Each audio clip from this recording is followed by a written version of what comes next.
Dans le conflit au Proche-Orient, Israël annonce avoir donc mené des frappes précises et ciblées par rapport à cette actualité. Pour en faire également le point, nous retrouvons bien évidemment notre correspondante à Al-Quds, Valérie Ferron. Bonjour à vous Valérie. Bonjour les téléspectateurs. Alors Valérie, aujourd'hui, quelle est actuellement la situation dans cette guerre qui perdure ? Alors, on assiste à une nouvelle escalade, pour parler brièvement, des attaques israéliennes contre le territoire iranien. Donc, c'est évidemment une nouvelle escalade. En même temps, on ne sait pas ce qui peut en résulter, tout simplement parce que, selon les sources iraniennes, toutes les attaques ont été donc stoppées, à part quelques missiles qui se seraient donc qui seraient tombés, mais sans faire de dégâts majeurs. En tout cas, l'Iran apparemment ne considère pas que ces attaques sont extrêmement dangereuses. Ça ne veut pas dire qu'il n'y aura pas une réponse. Donc on est toujours dans une situation extrêmement dangereuse, alors que dans la bande de Gaza, la situation devient véritablement atroce pour les populations civiles. Mais également, on parle de la situation du mouvement Hamas. Actuellement, peut-on dire que ce mouvement est à l'agonie ? Alors on voit très bien que sur le terrain, pas du tout. C'est évident que le Hamas a reçu des coups très durs avec l'assassinat de Ismaël Haniyeh, suivi de la mort, alors qu'il combattait, de Yahya Sinwar.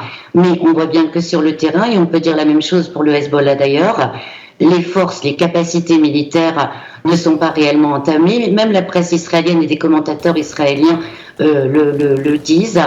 Et on en a pour preuve à l'heure actuelle ce qui se passe dans la région nord de la bande de Gaza, qui est donc totalement isolée du reste du territoire palestinien. Mais sur place, il y a des combats très durs et le Hamas et les autres factions agissent à la fois dans le camp de réfugiés de Jabalia, ils agissent également beaucoup plus au sud sur le long de la zone qui sépare la bande de Gaza et l'armée israélienne a annoncé hier la mort de 3 soldats, ce qui est bien sûr simplement une estimation, puisqu'en fait les chiffres réels ne seront jamais divulgués, mais il est clair que sur le terrain, les factions palestiniennes, Hamas en tête, continuent à la fois d'attaquer, de faire des embuscades contre les troupes israéliennes en causant des pertes matérielles et humaines aux forces d'occupation.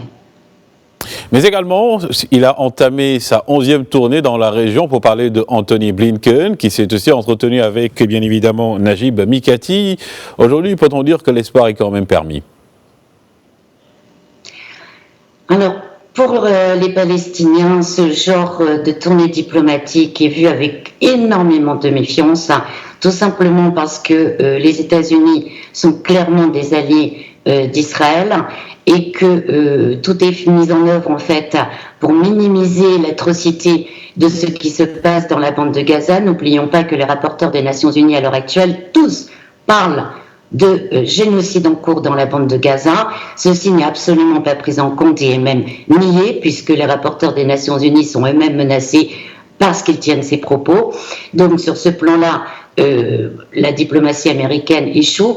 Et dans les faits également, ce que l'on constate, c'est que les tournées diplomatiques viseraient plutôt à l'heure actuelle à séparer les fronts. Ça veut dire à avoir un accord de cessez-le-feu avec le Liban, en séparant totalement la situation au Liban de la situation dans la bande de Gaza, ce qui est en fait impossible. L'épicentre du séisme militaire, humanitaire, diplomatique que l'on voit à l'heure actuelle dans la région, l'épicentre c'est bien la bande de Gaza.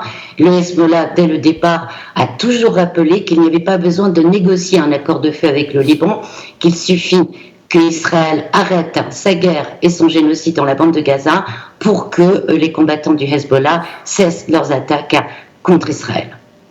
Et toujours par rapport à ces offensives contre israéliennes plutôt, donc Valérie Ferrand, vous avez sûrement suivi donc la sortie de Volker Turk, le représentant des Nations Unies, qui a qualifié d'atrocité la situation qui se déroule actuellement et aussi a parlé de cette situation humanitaire avec également ces aides qui tardent ou qui ont des difficultés à rejoindre les zones où il y a encore beaucoup de réfugiés et aussi de personnes actuellement blessées dans les hôpitaux et tout. Aujourd'hui, quelle appréciation faites-vous également de la situation dans cette localité au vu de cette dernière sortie du représentant des Nations Unies?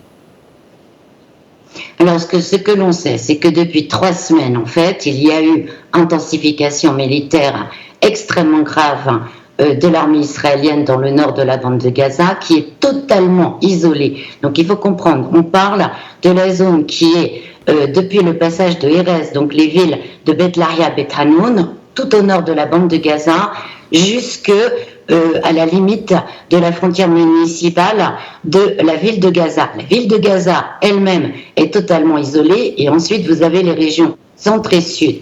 Les bombardements israéliens concernent toujours tout le territoire palestinien de la bande de Gaza, mais il y a intensification très claire, isolement total depuis donc 3 semaines de la zone nord. Les familles qui sont encore sur place sont totalement piégées entre les bombardements et les opérations terrestres de l'armée israélienne qui continue de vouloir vider totalement cette région nord de la bande de Gaza de toute sa population. Le dernier hôpital qui défiait depuis 3 semaines les ordres d'évacuation et les menaces de destruction de l'armée israélienne, eh bien, a été pris d'assaut hier.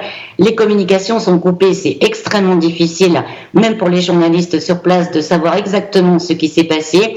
En tout cas, des centaines de patients et de personnes du corps médical ont été arrêtés et emmenés. Le directeur de l'hôpital, notamment, on ne sait pas où ils sont. Et on ne sait pas non plus quel sort est réservé aux patients qui étaient dans l'hôpital, qui ne peuvent pas se déplacer.